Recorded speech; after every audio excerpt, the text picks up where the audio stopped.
Good morning everyone, welcome to Neetpedia. Now इस topic से related MCQs आपको नीटपीडिया ऐप पे मिल जाएगा, वहां से डाउनलोड करके सॉल्व कर सकते हैं। एज वेल एज आपको नोट्स, रैपिड रिव्यू नोट्स जो है एनसीईआरटी बेस्ड वो भी मिल जाएगा। सो हम लोग स्टार्ट करते हैं discussion about micturition. What is micturition? Yes, it is defined as expulsion of urine out of the body. Yes, expulsion of urine outside body या आउट ऑफ बॉडी। ठीक है ना। अब आपको ऑलरेडी पता है यूरिन जो होता है किडनी में फॉर्म होता है। किडनी में यूरिन फॉर्म होने के बाद एक बैग लाइक स्ट्रक्चर होता है जिसको आप क्या बोलते हो? Yes, urinary bladder. Urinary bladder. Now kidney में यूरिन फॉर्म होता है और इस तरह से पाइपलाइन रहता है। These pipelines are called as ureter. इस पाइपलाइन को आप क्या बोलते हो? These are called as ureter. ये आपका है क्या? किडनी। सो यूरिन जो है वो ब्लैडर में आफ्टर फॉर्मेशन आके कलेक्ट हो जाता है। ठीक है। नाउ अब ध्यान दीजिए, यहां पर इस यूरिनरी ब्लैडर में एक मसल होता है जिसको हम लोग बोलते हैं स्मूथ मसल्स। एक मसल होगा, these muscles are called as what? Smooth muscles. और यहां पे अच्छा, ये जो आपका यूरिनरी ब्लैडर का नेक है वो आगे फर्दर कनेक्ट होता है यूरेथ्रा में। ठीक है। नाउ और यहां नेक में इसको रोकने के लिए दो रिंग लाइक स्ट्रक्चर्स होते हैं, मसल्स होते हैं। These are called as urinary sphincter. Urinary sphincter, समझ में आया? सो यूरिन फॉर्म होने के बाद ड्रॉप बाय ड्रॉप कलेक्ट होगा यूरिनरी ब्लैडर में। यूरिनरी ब्लैडर में यहां पे मसल्स हैं। ठीक है ना। ये यूरिनरी इंस्फिंक्टर भी जो है ये दो तरह का होता है। एक होता है आपका वॉलंटरी, एक होता है आपका इनवॉलंटरी। इनवॉलंटरी में ऑटोमेटिक होता है, वो हमारे कंट्रोल में नहीं होता है। वॉलंटरी जो होता है हमारे कंट्रोल में होता है, इन are control. Is that clear? Now अब एक बात आप ध्यान दीजिए, यहां पे इस तरह से रिसेप्टर्स होता है। ठीक है। These receptors are called as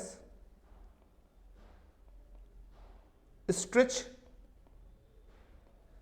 receptors. These receptors are called as stretch receptors. Now जब आपका ब्लैडर में यूरिन सफिशिएंट अमाउंट एक्युमुलेट हो जाएगा तो वहां पे क्या होगा? स्ट्रेचिंग होगा। उस स्ट्रेचिंग के वजह से ये जो रिसेप्टर्स होगा वो एक्टिवेट हो जाएगा। ठीक है। तो जब ये रिसेप्टर्स को आप एक्टिवेट करोगे, स्टिमुलेट करोगे, तो ये जब एक्टिवेट होगा इंफॉर्मेशन ले जाता है ब्रेन के पास। ठीक है। दैट मीन्स ये कैसा ऑर्डर हो गया? सेंसरी है ना, इंफॉर्मेशन ले जा रहा है। So this is called as sensory pathway. फिर वहीं आपके ब्रेन से ऑर्डर एक आएगा ब्लैडर के पास और इंस्फिंक्टर के पास। यहां से ऑर्डर आया, एक आपके मसल के पास गया, एक इंस्फिंक्टर के पास गया। ठीक है। नाउ मसल के पास क्या इंफॉर्मेशन गया? ये क्या करवाएगा? पहला contraction of smooth muscles. Yes, contraction of smooth muscles. Second, relaxation of urinary sphincter. Urinary sphincter. Is that clear? So इस तरह से पूरा मैकेनिज्म काम कर रहा है। जब जब ये मसल जो है, स्मूथ मसल जब कॉन्ट्रैक्ट करेगा, ये मसल जो है कॉन्ट्रैक्ट करेगा तो क्या होगा, प्रेशर जनरेट होगा। दैट मींस ये स्पेस और नैरो डाउन हो जाएगा, दैट मींस प्रेशर बिल्डअप होगा। और ये जो है यूरिनरी स्फिंक्टर, ये जब रिलैक्स हो जाएगा तो यूरिन जो होगा आपका बाहर होगा। ठीक है, नाउ अब आपको देख रहे हो यहाँ पे इनवॉलंटरी है जो हमारे कंट्रोल में नहीं होता है। ठीक है, वॉलंटरी जो होता है हमारे कंट्रोल में होता है, हम देखते प्रॉपर प्लेस कहाँ है, शौचालय कहाँ है, वहां पे जाके यूरिनेट करते हैं। ठीक है, सो इस तरह से ये मैकेनिज्म काम करता है। आप देख रहे हो यहाँ पे क्या इन्वॉल्व है, ब्रेन इन्वॉल्व है, पूरा नर्वस सिस्टम इन्वॉल्व है। ठीक है, स्ट्रेच रिसेप्टर्स है, यहाँ से ऑर्डर इंफॉर्मेशन जा रहा है, फिर यहाँ से ऑर्डर आ रहा है, तो ये एक रिफ्लेक्स मैकेनिज्म हुआ। नर्वस सिस्टम में आपने पढ़ा होगा क्लास 9, 10 में या 11th के नर्वस सिस्टम में पढ़ा होगा, ये रिफ्लेक्स मैकेनिज्म होता है। So this is what, reflex mechanism. So this is neuronal reflex. ठीक है, और इसको हम लोग क्या बोलते हैं, micturition reflex. This is also called as micturition reflex. ध्यान रहे, यहां पे बहुत सारा एमसीक्यूज बनता है। ठीक है, यस, कौन सा मसल्स इन्वॉल्व है, स्मूथ मसल्स इन्वॉल्व है। स्मूथ मसल कॉन्ट्रैक्शन होगा, रिलैक्सेशन किसका होगा भाई, यूरिनरी स्फिंक्टर का, यूरेथ्रा से यूरिन पास होता है। Now in case of male, this urethra passes both semen as well as urine, so it is also called as urogenital tract.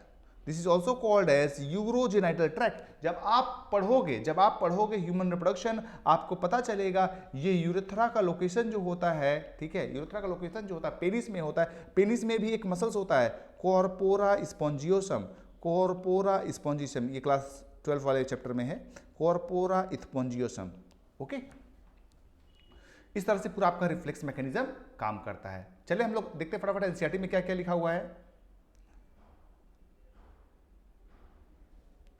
Yes, micturition, yes it is what, release of urine out of the body. Now ये आप mechanism देख रहे हो, this is what, urinary bladder, यहाँ पे smooth muscles है। अब जब यूरिन यहाँ पे कलेक्ट होगा तो क्या होगा, स्ट्रेच रिसेप्टर एक्टिवेट होगा, इंफॉर्मेशन जाएगा ब्रेन के पास। यस, गया ब्रेन के पास, ब्रेन से यहाँ से ऑर्डर आएगा। Yes, they will cause what, यहाँ पे दो देखो ऑर्डर आ रहा है, एक किसके पास आ रहा है, यस एक आ रहा है आपके पास स्मूथ मसल्स के पास, और एक कहाँ जा रहा है आपके पास, यूरिनरी स्फिंक्टर के पास। सो यहाँ पे क्या होगा, कॉन्ट्रैक्शन, यहाँ पे क्या होगा बोलिए, रिलैक्सेशन, तो यूरिन बाहर जाएगा।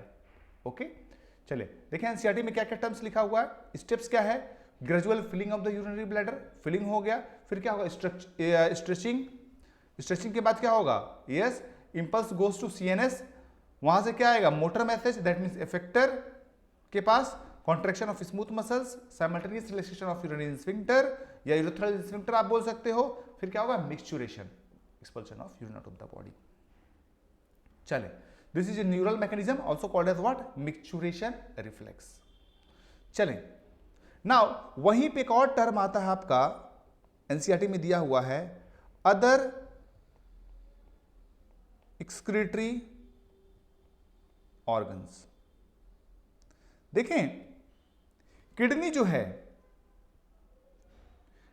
है हमारा, वो चीफ एक्सक्रीटरी ऑर्गन है। Kidney is equal to chief excretory organ.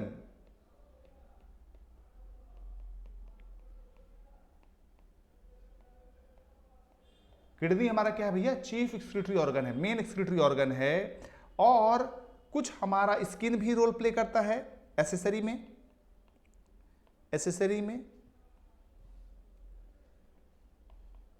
ना स्किन क्या करेगा, आप देखते हो स्किन क्या करता है भाई, गर्मी में पसीना होता है। नाउ अगर हमारे पास ज्यादा बॉडी होता है, एक्सेस पानी होता है, एक्सेस सॉल्ट वाटर एक्सक्रीशन करवा देता है, लैक्टिक एसिड भी से बाहर निकल जाता है, स्मॉल अमाउंट ऑफ यूरिया भी बाहर निकल जाएगा इससे। Is that clear?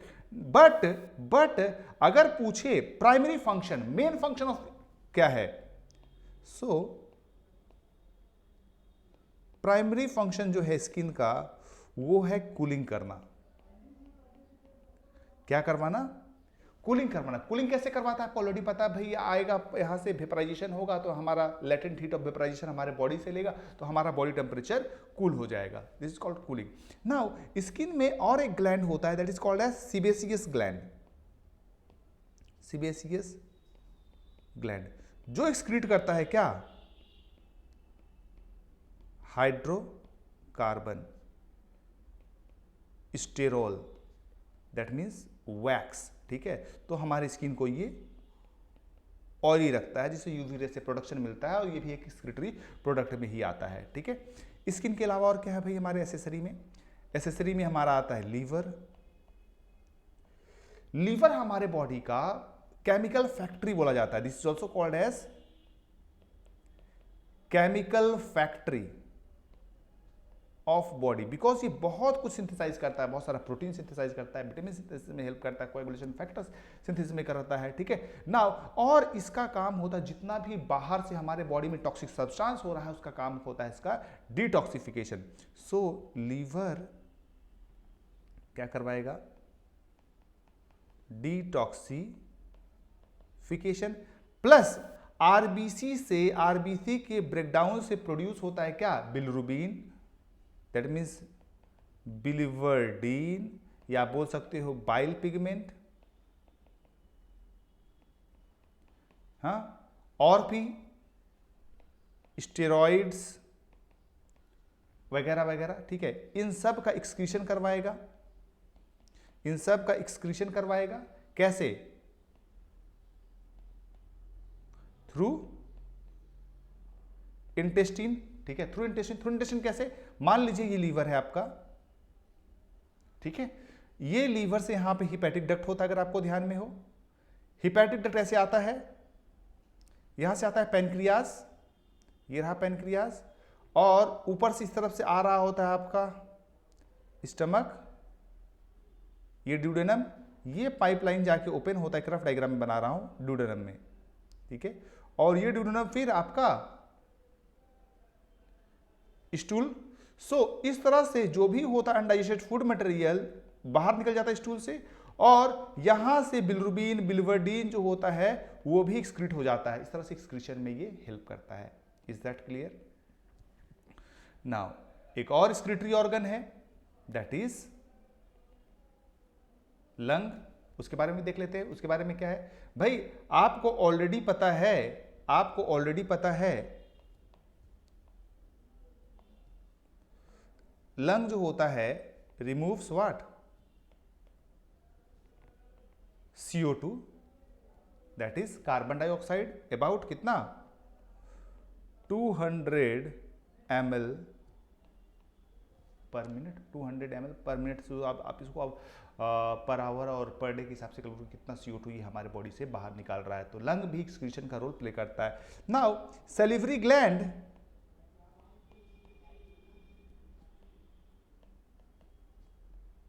also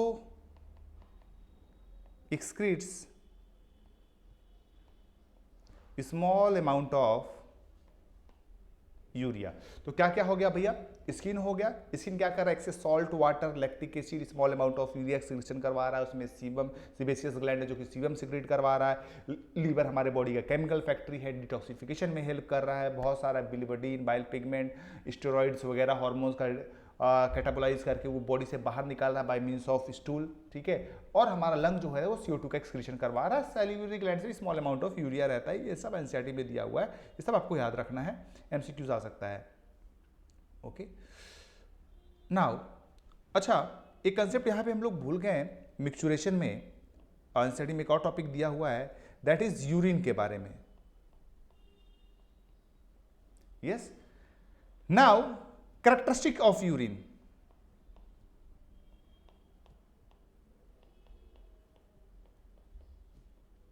Characteristics of urine. सबसे पहली बात इसके कलर की बात करें तो कलर आप सब देखते हो कैसा होता है? It's yellow in colour. भाई कैसा होगा? येलो इन कलर होगा। नेचर की बात करें एसिडिक होगा। अमाउंट की अगर हम बात करें अबाउट 1.5 लीटर अमाउंट ये होता है, 1 से 1.5 लीटर, एवरेज अबाउट 1.5 लीटर। इसमें 25 से 30 ग्राम ऑफ यूरिया होता है। सो कलर कैसा होगा? येलो। अब आपके एग्जाम में क्वेश्चन आएगा भाई येलो होता क्यों है, क्योंकि येलो क्यों होता है, क्योंकि उसमें एक पिगमेंट होता है जिसको हम लोग बोलते हैं यूरोक्रोम। यूरोक्रोम अमाउंट की बात करें नॉर्मल इंडिविजुअल में ये होता है अबाउट 1.5 लीटर, जिसमें 25 से 30 ग्राम यूरिया होता है। ये कब है? Per day, 1.5 litre per day. Okay, nature की बात करें, यस न्यूट्रल होता है, एसिडिक होता है, यस अल्कलाइन होता है। ठीक है, अल्कलाइन होता है क्योंकि pH 7 होता है। अब इसमें से आपको लिटमस के बारे में केमिस्ट्री को लिंक करके कंफ्यूजिंग क्वेश्चन बना सकता है, भाई ये लिटमस कैसे होगा? हाँ, blue litmus changes into red in acidic condition, वो सब आप देख लेना, वो सब भी एग्जाम में क्वेश्चन आ सकता है आपके। ठीक है, नाउ अब देखिए यूरिन एग्जामिनेशन करवाया जाता है। जब आप डॉक्टर के पास जाते हो, बीमार पड़ते हो, बहुत सारा इन्वेस्टिगेशन होता है यूरिन के ऊपर, जिसको हम लोग बोलते हैं urine analysis. Urine analysis that means इसमें हम लोग क्या करते हैं? यस, एग्जामिनेशन ऑफ यूरिन, जिससे हम लोग क्या पेशाब की जांच से हम लोग क्या ट्रीट कर सकते हैं? We can diagnose disease. ना अब यूरिन का कलर नॉर्मली येलो होता है, ठीक है, कुछ इसमें एबनॉर्मल हैं, क्या क्या है वो आपको पढ़ना है। फॉर एग्जाम्पल हेमोग्लोबिनूरिया या हिमाचूरिया, यूरिन यहां पे कैसा होगा? रेडिस होगा। क्या होता है इसमें भाई? Blood in urine. नाउ कई बार आपके एग्जाम में क्वेश्चन हो सकता है भाई आरबीसी दे सकता है या हेमोग्लोबिन दे सकता है, ये तो ध्यान रखना। अगर ग्लूकोज आ जाए यूरिन में, that condition is called as glycosuria. Yes, this condition will be called as glucose in urine, glycosuria. चलें, ketonuria, yes, this is defined as ketone body in urine। Ketonuria means ketone body in urine. Yes, तो क्या क्या हो गया आपका? Yes, characteristic के बारे में आपने पढ़ा। यस, यूरोक्रोम की वजह से येलो होगा, अबाउट 1.5 लीटर पर डे होता है, जिसमें 25 से 30 ग्राम इसमें क्या होता है? यूरिया होता है। नेचर कैसा होता है? एसिडिक, सॉरी pH 6 होगा यहाँ पे, नॉट 7, pH 6 होगा। अल्कलाइन होगा। यस, ऑर्डर की बात करें, स्मेल पंजेंट होता है, कैरेक्टरिस्टिक ऑर्डर होता है। नाउ यूरिन का एग्जामिनेशन को हम लोग यूरिन एनालिसिस बोलते हैं। ठीक है, टू डायग्नोज डिजीज। हिमाचूरिया मतलब रेडिस यूरिन होगा, ग्लाइकोसूरिया मतलब glucose in the urine, ketonuria मतलब ketone body in the urine. ये दोनों कब कब पाया जाता है? यस, डायबिटीज मेलाइटस में, डायबिटीज मेलाइटस डिजीज में पाया जाता है। चलिए एनसीईआरटी में देखिए क्या क्या लिखा है। मिक्सचुरेशन रिफ्लेक्स अमाउंट ऑफ 1 to 1.5, जो एमसीक्यूज बन सकता है मैंने उसको हाईलाइट कर दिया। 25 से 30 ग्राम यूरिया पर डे आप एक्सक्रीट करते हो। यस, कैसा होगा? Light yellow in the colour. PH कैसा होगा? 6, एसिडिक, कैरेक्टरिस्टिक इसका ऑर्डर होता है। Now various condition affect the characteristic of urine. Urine analysis में हम लोग क्या करते हैं? डायग्नोस करते हैं डिजीज का। Glycosuria glucose in the urine, ketonuria ketone body in the urine. कहाँ पाया जाता है? डायबिटीज मेलाइटस में। हिमाचूरिया के बारे में एमसीक्यूज आ चुका है, पर आपके एनसीईआरटी में नहीं दिया हुआ है। Role of lung, liver and kidney क्या क्या है? चले देखिए, water, NaCl in small amount of urea, lactic acid, ये भी स्वेट ग्लैंड में एक्सक्रीट हो जा रहा है। कूलिंग इसका मेन काम है। स्टेरॉइड्स, सिबेसियस ग्लैंड जो होता है स्टेरोल्स, हाइड्रोकार्बन और वैक्स निकालता है, जिसको हम लोग सीबम बोलते हैं। Protective oily covering of the skin होता है, ये यूवी रे से प्रोटेक्शन देगा। चलें, लीवर अगर आप देख रहे हैं, ये क्या? Bilirubin, biliverdin, cholesterol, steroid hormone, ये सब एक्सक्रीट कर रहा है by the help of digestive wet के साथ ये सब भी एक्सक्रीट हो जाता है। लंग जो होता है 200 ml पर मिनट के हिसाब से CO2 रिमूव हमारा करते रहता है। Saliva eliminates small amount of nitrogenous waste. ठीक है, चलिए हम लोग आगे पढ़ते हैं। रेनिन, एंजियोटेंसिन, एल्डोस्टेरोन सिस्टम या रेगुलेशन ऑफ द किडनी।